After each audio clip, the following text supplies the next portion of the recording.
у них вот это ощущение, когда они подавляли нас веками, колонизация прошла огнем и мечом, где-то христианизация была, где-то они нас высылали целыми народами, да, когда-то были депортации, где-то они нас отправляли на каторгу, расстреливали наши национальные элиты.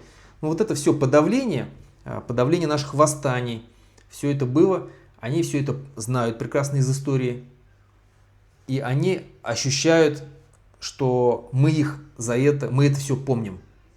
Мы это помним, и мы им этого не простили.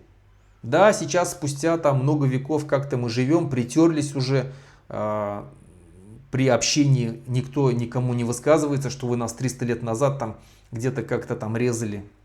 Вроде бы притерлись, но они, русские, они понимают прекрасно, что башкиры ничего не забыли. И их это давит, вот это ощущение их давит. И они прекрасно понимают, что мы не забудем этого. Не забудем.